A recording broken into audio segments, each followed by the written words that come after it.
তাই আজকে আমার আলোচনার মূল বিষয় হলো গীবতের ভয়াবহ পরিণতি। গীবতের ভয়াবহ পরিণতি। গীবত শব্দের অর্থ হলো কি? দোষ বর্ণনা করা। গীবত শব্দের অর্থ হলো দোষ বর্ণনা করা। কোন ভাইয়ের দোষ আড়ালে বর্ণনা করার নামই হলো কি? গীবত। অর্থাৎ আমি কোন ভাইয়ের দোষ যদি আমি তার অনুপস্থিতি আড়ালে যদি এই দোষটা নিয়ে আমি যদি আলোচনা করি, তাহলে দেখা গেছে যে দোষের কথা আমি বললাম ওই ব্যক্তি যদি আমার সামনে উপস্থিত থাকতো, তাহলে অবশ্যই এই কথা শোনার পরে তিনি কষ্ট পাইতেন, মনের ভিতরে আঘাত পাইতেন। কিন্তু এই কথাটা তার সামনে কিন্তু বলি নেই। তার সামনে যদি এই কথা বলা হয়, যদি আমার কোনো দোষের কথা যদি আমার সামনে বলা হয়, তাহলে এইটা গীবত হবে না। সামনে সামনে কথা বলবে, এটা কি গীবত হবে না। যদি আমার ভিতরে দোষ থাকে বা না থাকে, এই কথা যদি আড়ালে বলা হয়, এইটার নাম হলো কি? গীবত। গীবত অর্থ হলো দোষ বর্ণনা করা। এখন নবী করিম সাল্লাল্লাহু আলাইহি ওয়াসাল্লাম সাহাবীদেরকে বলতেছেন যে তোমরা এক ভাইয়ের দোষ আড়ালে অর্থাৎ কি গীবত করিও না, গীবত করিও না। তখন সাহাবীরা বলতেছেন যদি কোনো ভাইয়ের দোষ থাকে, আমি যে দোষ নিয়ে বাহিরে আলোচনা করতেছি ওই দোষ যদি কোনো ভাইয়ের ভিতরে থাকে, তারপরেও কি গীবত হবে? নবীজি বললেন হ্যাঁ অবশ্যই, তার ভিতরে যদি ওই দোষটা থাকে তারপরেও গীবত হয়ে যাবে। এজন্য আমরা সাবধান, গীবত করব না। গীবত একটা ভয়াবহ একটা জিনিস, গীবত করা যাবে না। নবী করিম সাল্লাল্লাহু আলাইহি ওয়াসাল্লাম বলেছেন জিনার চাইতে মারাত্মক হলো আপনার এই গীবত। যদি কোনো ব্যক্তি জিনা করে, অর্থাৎ এই ব্যভিচারিণী যদি অবিবাহিত বা অবিবাহিতা হয়, মানে ছেলে মেয়ের কারো বিবাহ হয় নাই, এই ছেলে মেয়ে এই দুইজনে যদি জিনা করে, ব্যভিচার করে, তাহলে কোরআনের যে বিচার, আসলে আমাদের বাংলাদেশে কিন্তু বিচার নাই। বাংলাদেশে বিচার না থাকলে কি হবে? কিন্তু কোরআনের তো একটা বিচার আছে, আছে না? কোরআনের মধ্যে আল্লাহ তাআলা কি বিচার রেখেছেন, কিন্তু আমাদের বাংলাদেশে এরকম বিচার কি কায়েম করা হয় নাই। যাই হোক, আল্লাহ তাআলা কোরআনের মধ্যে যে বিচারটা রেখেছেন সেই বিচারটা হলো, যদি ছেলে এবং মেয়ে অবিবাহিতা হয় আর এই ছেলে এবং মেয়ে যদি তারা জিনা ব্যভিচারে লিপ্ত হয়, তাহলে কোরআন অনুযায়ী তাদেরকে শাস্তি দেওয়া হবে। একটা মধ্যম সাইজের একটা চাবুক দিয়া তাদের শরীরের মধ্যে আপনার 100 বেতের আঘাত করা হবে। এটা হলো কি? কোরআনের শাস্তি, কোরআনের আইন, কোরআনের বিচার। আর জিনাকারী যদি বিবাহিত হয়, ছেলেও বিবাহিত মেয়েও কি বিবাহিতা, যদি এরকম হয়, তাহলে এই দুইজন ছেলে এবং মেয়েকে কোরআনের বিচার অনুযায়ী তাদেরকে পাথর মেরে মেরে মেরে ফেলা। এটা কি? কোরআনের বিচার। তাহলে এখান থেকে আমরা দুইটা জিনিস জানলাম, যাদের বিবাহ হয় নাই তারা যদি জিনা করে তাহলে তাদেরকে 100 বেতের আঘাত করা, আর যদি বিবাহ শাদী করার পরেও যদি কোন ভাই এবং বোন যদি তারা জিনা করে ব্যভিচারী কাজে লিপ্ত হয়, তাহলে তাদেরকে পাথর মেরে একেবারে দুনিয়ার জমিন থেকে কি শেষ করে দেওয়া। এটা হলো কোরআনের বিচার। কিন্তু এরকম বিচার কি আমাদের দেশে আছে? এরকম আইন যদি আমাদের দেশে বা সারা পৃথিবীতে যত দেশ আছে সব দেশে যদি এরকম কোরআনের আইন যদি থাকতো, তাহলে একটা ছেলে এবং একটা মেয়ে জিনা করার সাহস পাইতো? কথা বলেন না কেন? সাহস পাইতো? সাহস পাইতো না। কারণ জিনা করলে তাদেরকে শাস্তি দেওয়া হবে, 100 বেতের আঘাত। খেল কথা নয়, 100 বেতের আঘাত করা হবে। 100 বেতের আঘাত যদি কাউকে একাধারে করা হয়, ওটা আধা মারা হয়ে যাবে। আধা মারা হয়ে যাবে কিনা? আধা মারা হয়ে যাবে, মরা মরা অবস্থা হয়ে যাবে। আর বিবাহিত হওয়ার পরেও যদি জিনা করে, তাহলে তাদেরকে পাথর মেরে একেবারে মরা মানে একেবারে কি মারার হুকুম দেওয়া হয়ে গেছে। তাদেরকে একেবারে দুনিয়ার জমিন থেকে বিদায় করে দিতে হবে। তাহলে নবীজি বলছেন এই জিনার চাইতে গীবত আরো মারাত্মক। আমরা গীবত কি দা করি? হাত দিয়ে করি না পা দিয়ে করি? কি দিয়ে করি? সবাই কথা বলেন, কি দিয়ে করি? মুখ দিয়া, এই জবান দিয়ে আমরা কি মানুষের গীবত করি। এই গীবত করা কি ভালো? ভালো না। এই গীবত করলে আপনারই কি ক্ষতি হইতেছে, আপনার লস হইতেছে। এই গীবত করা যাবে না। নবী করিম সাল্লাল্লাহু আলাইহি ওয়াসাল্লাম ইরশাদ করেন, যে বান্দা দুই চোয়ালের মধ্যবর্তী অর্থাৎ আপনার এই যে লজ্জাস্থানকে জিহ্বা, দুই উরুর বলতে দুই মুখের আর কি চোয়ালে, এই যে জিহ্বাকে যে হেফাজত করতে পারবে আর এই দুই উরুর মাঝখানে যে লজ্জাস্থানটা, এই লজ্জাস্থান জিহ্বা এবং এই লজ্জাস্থানকে যদি কেউ হেফাজত করতে পারে, তাহলে আমি ওই ব্যক্তির জান্নাতের যাওয়ার জিম্মাদার আমি নবী নিজে হয়ে যাব। কত বড় কথা বলছেন! যদি আমরা আমাদের জবানকে, জিহ্বাকে এবং লজ্জাস্থানকে হেফাজত করতে পারি, তাহলে আমার জিম্মাদার নিবেকে বিশ্বনবী নবী করিম সাল্লাল্লাহু আলাইহি ওয়াসাল্লাম তিনি আমার জান্নাতে পৌঁছার জিম্মাদার তিনি নেবেন। তাহলে এই দুইটা জিনিসকে যদি আমরা ধরে রাখতে পারি, জিহ্বা এবং লজ্জাস্থানের হেফাজত যদি আমরা করতে পারি, তাহলে আমার দ্বারা গুনাহ হবে। গুনাহ কি দেওয়া হয়? জবান দিয়ে আর লজ্জাস্থান, এই দুইটা দিয়েই কি গুনাহ হয়। আপনি মুখ বন্ধ রাখেন, আপনার গুনাহ হবে না।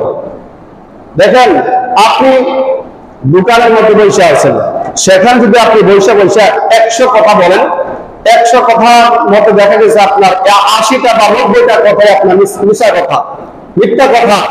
তাহলে আপনি যদি চুপ থাকেন, মাংস মাথা না যা, অর্থাৎ যে ব্যক্তি চুপ থাকলো সে কি নাজাত পেয়ে গেল। অর্থাৎ এজন্য আমরা দরকারি ছাড়া কথা না বললেই না, যে কথা আপনার বলতে হবে দরকারি কথা, কাজের কথা, এই কাজের কথা ছাড়া অযথা কোনো কথা বলা যাবে না। দেখা গেছে আপনার 4-5 জনে বসে আলাপ করলে একটা আলাপ কি মোটামুটি জমে যায়। আপনার এই যে বর্তমানে যে শাস্ত্র বসে আমরা আলাপ করি, আলোচনা করি, মনে করি এই শাস্ত্রটাই কি একটা কি ওই কি বলে আপনার ওই যে বনভুবন এরকম মনে হয় আর কি, মানে শাস্ত্রকে আমরা কি মানে হয় আর কি।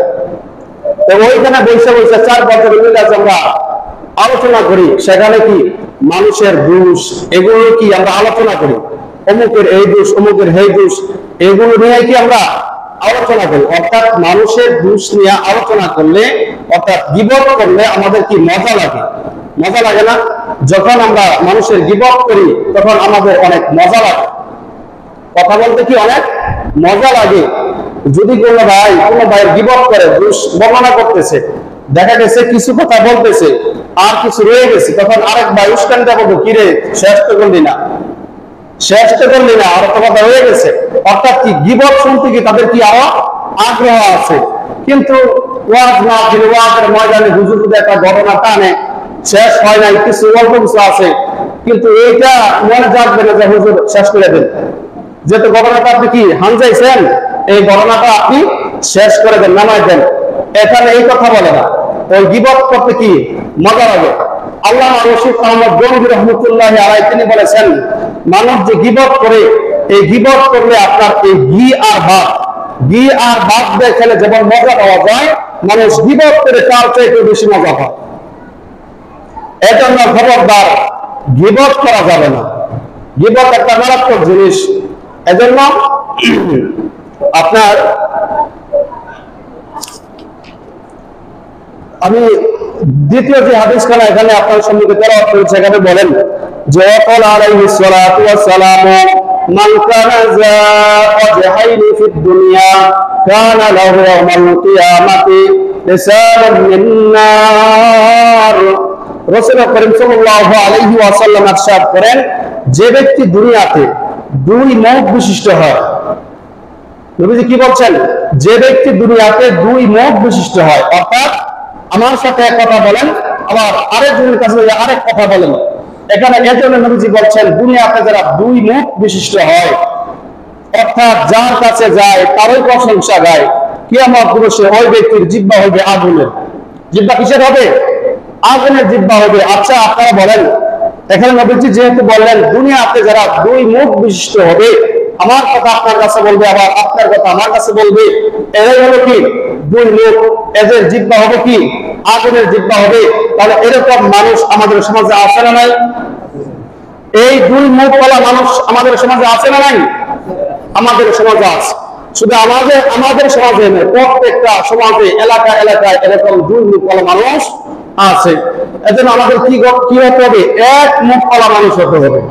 যদি এক মুখওয়ালা মানুষ আমরা হতে চাই, তাহলে কি মানুষের গীবত করা যাবে না, আমার কথা আপনার কাছে, আপনার কথা আমার কাছে, এগুলো বলাবলি করা যাবে না। আর যদি আমরা জান্নাত যেতে চাই, জাহান্নাম থেকে পানাহ নাজাত পেতে চাই, তাহলে আমাদের এক মুখ নেই, যতদিন দুনিয়ার জমিনে থাকবো এক মুখ দেই, এক জবান দেই কথা বলতে হবে। এখানে কি দুই মুখ ব্যবহার করা যাবে না।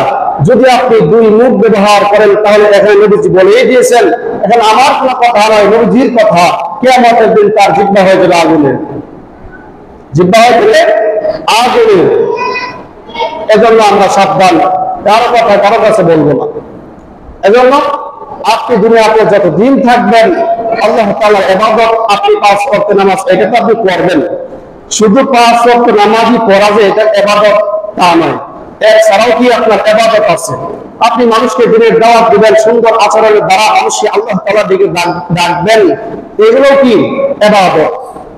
আপনি হালাল পন্থায় রিজিক কামাই করবেন, তালাশ করবেন, এটাও কি ইবাদতের মধ্যে কি হবে? গণ্য হবে। এজন্য শুধু নামাজ পড়লে তার হবে না, নামাজের পাশাপাশি দিনের কথা বলতে হবে। ঠিক আছে, আমি শুধু তাবলীগ করলাম, চিল্লা দিলাম, 40 চিল্লা, 3 চিল্লা, 50 চিল্লা দেওয়া লাভ আছে? আমি যদি নিজে একাই 40 চিল্লা দেই, আমার ছেলের খবর নাই, মেয়ের ভর্তার খবর নাই, আমার স্ত্রীর ভর্তার খবর নাই, তাহলে আমার ওই 40 চিল্লা দিলেও কি কোনো কাজে আসবে?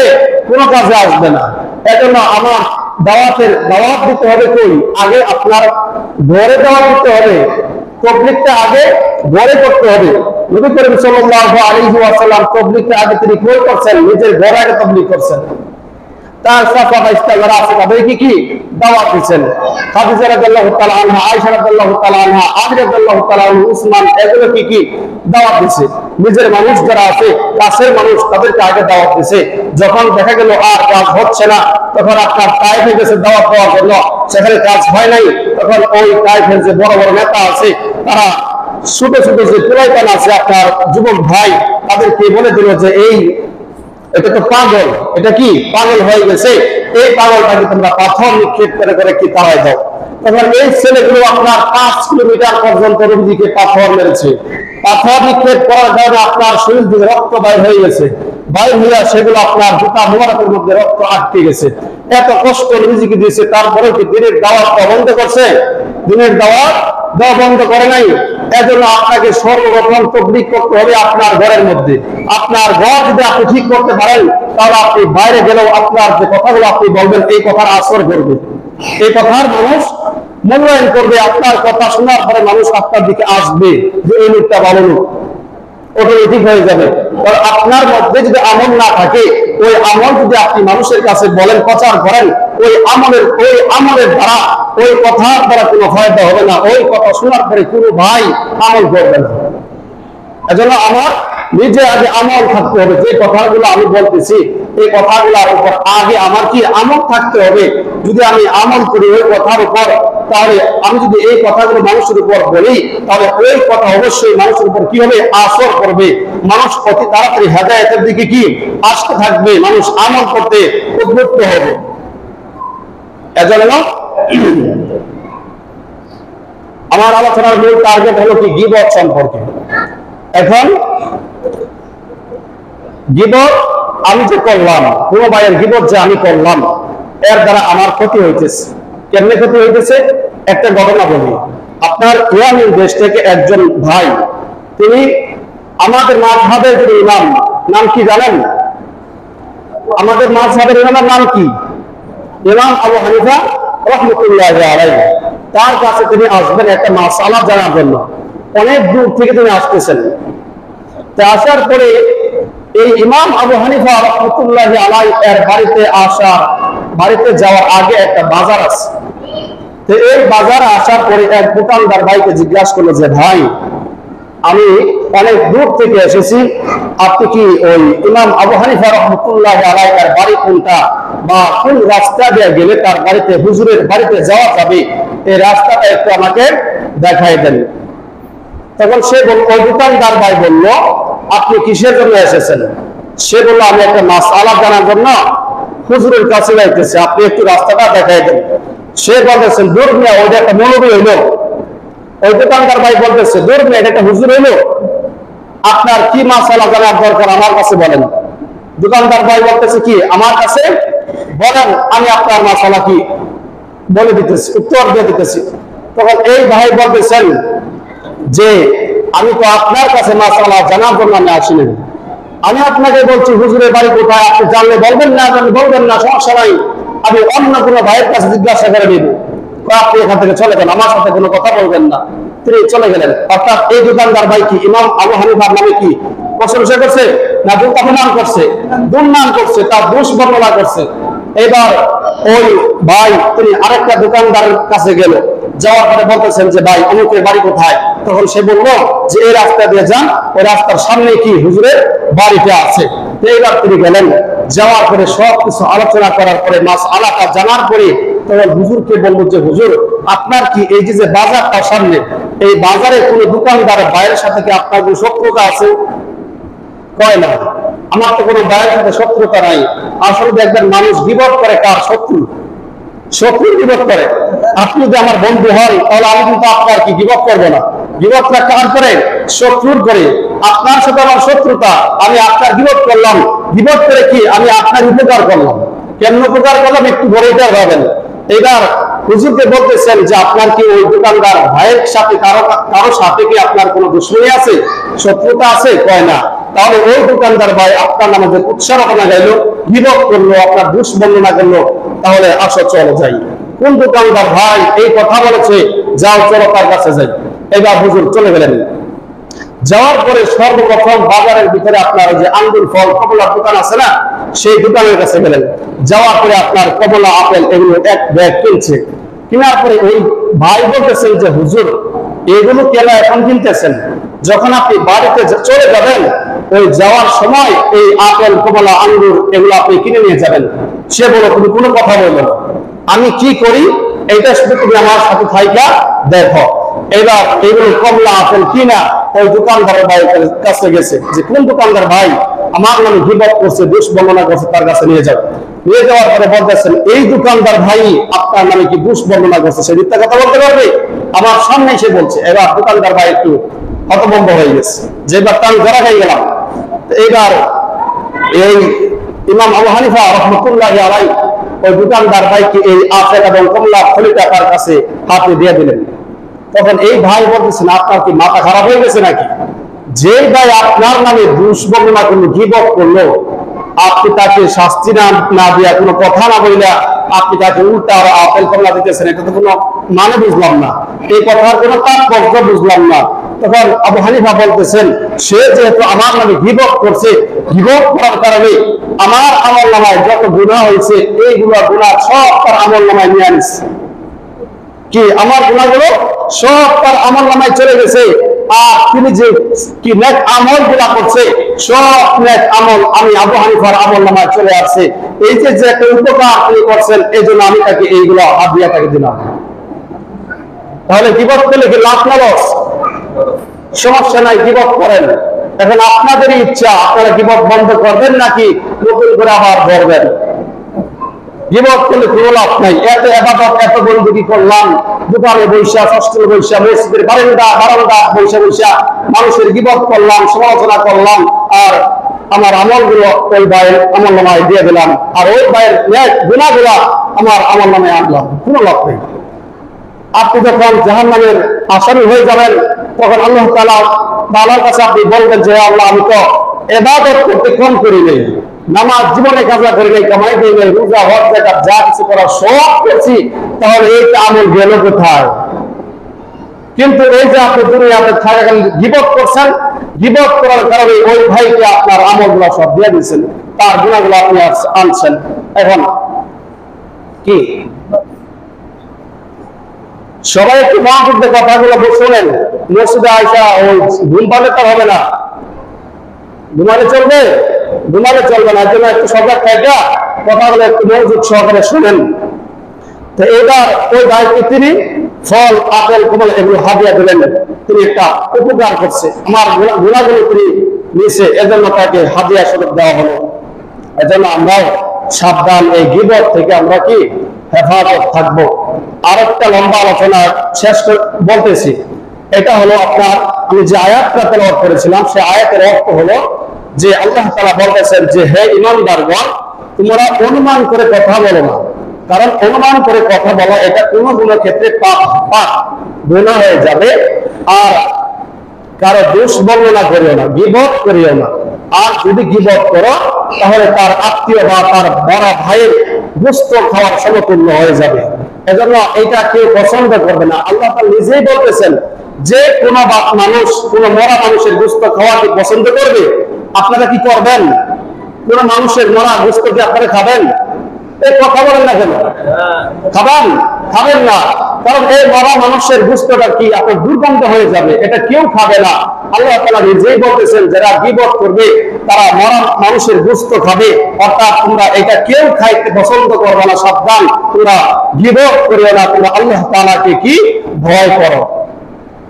এরকম ভাবে আপনার নবী করিম সাল্লাল্লাহু আলাইহি ওয়াসাল্লাম যখন যুদ্ধ হইতো ওই যুগে, তখন নবী করিম সাল্লাল্লাহু আলাইহি ওয়াসাল্লাম দুইজন সাহাবীর খেদমতের জন্য আর কি একজন সাহাবীকে বাদ করে দিতেন যে এই দুইজন সাহাবীকে তোমরা কি বাদ করে খাওয়াইবা, রান্না করে খাওয়াইবা আর কি। তো একজন সালমান ফারসি রাদিয়াল্লাহু তাআলা আনহুকে দুইজন সাহাবীর জিম্মাদার দিল যে এই দুইজন সাহাবীকে রান্না করে খাওয়াইবা। এইবার সালমান ফারসি রাদিয়াল্লাহু তাআলা আনহু যুদ্ধের ময়দানে সবার আগে চলে গেছে, যাওয়ার পরে তাবু ফিটিং করছে। তাবু ফিটিং করার পরে তার শরীরে একটু ক্লান্ত হয়ে গেছে, অর্থাৎ কি ঘুমের একটা ভাব এসে গেছে, তিনি ঘুমাই পড়ছে। রান্না বান্নার তার যে জিম্মাদার ছিল রান্না করেই নেই, সে ঘুমাই পড়ছে। এইবার এই দুজন সাহাবী অনেক ক্ষুধা লাগছে, যাইতেছে আর বলতেছে সালমান ফারসি ভাই তো আমাদের জন্য রান্না করতেই আছে, আমরা যাবো আর কি খাবারগুলো খাবো। যাওয়ার পরে দেখলেন রান্নার কোনো প্রস্তুতি নেই, রান্নার কোনো প্রস্তুতি নেই, তিনি ঘুমাইতেছে। এইবার এই দুজন সাহাবীর রাগ উঠে গেছে। আচ্ছা বলেন, যদি আপনাদের প্রচন্ড ক্ষুধা লাগে, বাড়িতে যাওয়ার পরে যদি দেখেন যে খাবার নাই, তাহলে আপনার মেজাজ কি ঠান্ডা হবে না গরম হবে? গরম হয়ে যাবে, মেজাজটা গরম হয়ে যাবে। ওই দুজন সাহাবীর মেজাজটা আপনার এটা গরম হয়ে গেছে। কিন্তু নবীজির হাদিস, রাগ উঠলেই কি রাগ করা যাবে না, আপনার রাগ কমানোর একটা পদ্ধতি আছে, এটা আজকে বলবো না, আরেকদিন বলবো। তো এটা নবীজির ওই হাদিসের কথার দিকে তাকাইয়া তারা রাগকে কন্ট্রোল করলেন। এবার সুন্দর করে মাথার মধ্যে বিলি দিয়া তাকে সজাগ করলেন। সজাগ করার পরে বলতেছেন যে ভাই আসলে আমি ঘুমাই করছি, রান্নার কাজ করি নাই। তো এবার তুমি এক কাজ করো, নবীজির কাছে যাও, যাওয়ার পরে বলো যে তিনজনের খাবার দিতে বলছে। তো এবার নবীজির কাছে গেলেন সালমান ফারসি, যাওয়ার পরে বলতেছেন যে নবীজি আমি তো আসলে ঘুমাই করছিলাম, যার কারণে আমি খাবারটা রান্না করতে পারি নাই, এখন আপনি আমাকে তিনজনের খাবার দেন। তখন নবীজি বললেন আমার কাছে কোনো খাবার নাই। এখন বর্তমানে তিনি খাদ্যমন্ত্রী আর কি, তার নাম হলো তার নাম হলো উসাইদ বিন যায়েদ রাদিয়াল্লাহু তাআলা আনহু, তার কাছে চলে যাও। উসাইদ বিন যায়েদ রাদিয়াল্লাহু তাআলা আনহু এর কাছে গেছে, যাওয়ার পরে সালাম দিয়া ভিতরে প্রবেশ করছে। প্রবেশ করার পরে বলতেছেন যে নবীজি তিনজনের খাবার দিতে বলছে। উসামা বিন যায়েদ রাদিয়াল্লাহু তাআলা আনহু বললেন যে আমার কাছে যে খাবারগুলো ছিল সব দিয়ে দিছি, বিতরণ হয়ে গেছে।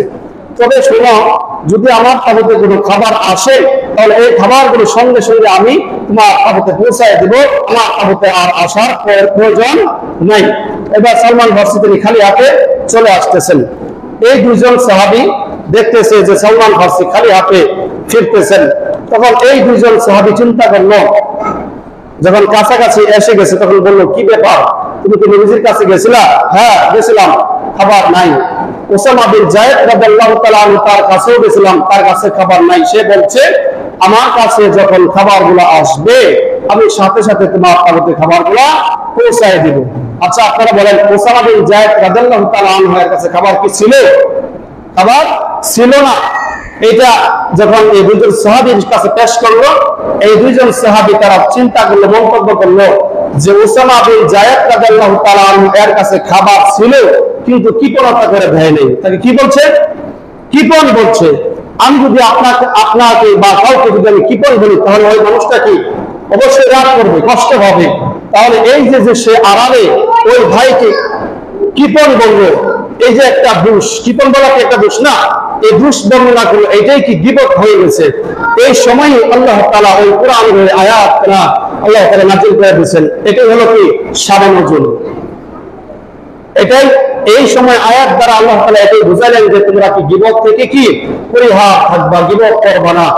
আর দুজন মহিলা আপনার রোজার সময় কি রোজা রাখছে, রোজা রাখার পরে দিনের শেষ ভাগে তাদের প্রচন্ড কষ্ট হইতেছে, মরা অবস্থা, মারা যাবে, অনেক কষ্ট। সাহাবীরা এসে বলতেছেন, নবীজি আপনার তো দুইজন মহিলা সাহাবা তারা রোজা রাখছে, কিন্তু রোজা রাখার কারণে অনেক কষ্ট হইতেছে। তখন নবীজি বললেন, যাও তাদের সামনে দুইটা প্লেট নিয়ে যাও। প্লেট নিয়ে যাওয়ার পরে তাদেরকে বলো এই প্লেটের মধ্যে কি বমি করতে বলো। তখন গেলেন, কারণ নবী করিম সাল্লাল্লাহু আলাইহি ওয়াসাল্লামের আদেশ, এটা করতেই হবে। এটা কি করতে হবে, ইমানদারের এটা কি দায়িত্ব। তো এরা ওই দুজন মহিলা মুখের ভিতরে আঙ্গুল ঢুকাইয়া বমি করছে। বমি করার পরে দেখা গেল সেই পেটের মধ্যে তরতাজা একটা করে গোশতের টুকরা সেই পেটের মধ্যে পড়ে গেছে। তো এই গোশতের টুকরাগুলো দেখে মহিলারা বলতেছে, আমরা তো সেহরির সময় কোন প্রকার কোন ধরনের গোশত খাই নাই, তাহলে এই গোশতের টুকরা কোথা থেকে আসলো? এই গোশতের টুকরা গুলা তখন নবীজির কাছে নিয়ে গেছে। নিয়ে যাওয়ার পরে নবীজি বলতেছেন, এই দুইজন মহিলা রোজা রাখা অবস্থায় মানুষের গীবত করেছে। আর গীবত করার মানে হলো যে গীবত করবে সে বড় ভাইয়ের কি গোশত খাবে। এটাই কি বাস্তবে কি প্রমাণ? আল্লাহ তাআলা যে আয়াতটা নাযিল করেছেন সেই আয়াতের অনুযায়ী আল্লাহ তাআলা এটা বাস্তবে কি রূপান্তরিত করে দিয়েছে। এজন্য গীবত করা যাবে না। আর আপনার মসজিদের ভিতরে দুইজন সাহাবী তারা নবীজি দেখতেছে, তারা কিছুক্ষণ সময় মানুষের আলোচনা করার পর গীবত করার পরে, রোজা রমজানের মাস, ওই সময় গীবত করার পরে ওই দুইজন সাহাবী নামাজ দাঁড়ায় গেছে। তো নামাজ শেষ হওয়ার পরে নবীজি বলতেছেন যে, শোনো তোমরা আজকের এই দিনে রোজাটা, রমজান মাস চলে গেলে অন্য একদিন এই দিনে রোজাটা কি আবার রাখবা, এই রোজাটা আবার করবা। আর তোমরা যে এই নামাজটা পড়লা, যাও আবার ওযু করে আসো, আবার নামাজটা পড়ো। এই দুইজন সাহাবী বলতেছেন যে, হুজুর রোজা ভাঙার কারণ কি কি মোটামুটি আমাদের জানা আছে, কিন্তু রোজা কি কি করলে ভাঙবে এইরকম কোনো কাজ তো আমরা করি নাই, রোজা ভাঙার মতো কোনো কাজ করি নাই। আর ওযু ভাঙার কারণ কি এগুলো তো আমরা জানি, তাহলে ওযু যে ভাঙবে এরকম কোনো কথাও বলে নাই বা এরকম কোনো কাজও করে নাই, তাহলে আমাদের ওযু কেন নষ্ট হইলো? তাহলে এই দিনে রোজাটা আবার কেন রাখবো, আবার এই নামাজটা আবার ওযু করে কেন পড়বো? তখন নবীজি বললেন, তোমরা এইখানে বৈশা মানুষের গীবত করছো। আর গীবত করার যে ব্যক্তি গীবত করবে সে মরা মানুষের গোশত খাবে।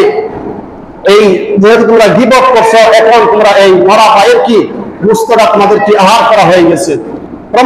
প্রমাণিত হয়ে গেছে তাদের দাঁত যে আছে, দাঁতের ফাঁক দিয়ে দেখবেন যারা আমরা গোশত খাই, দাঁতের ফাঁক দিয়ে কি বাজে থাকে না, ঢুকে থাকে না?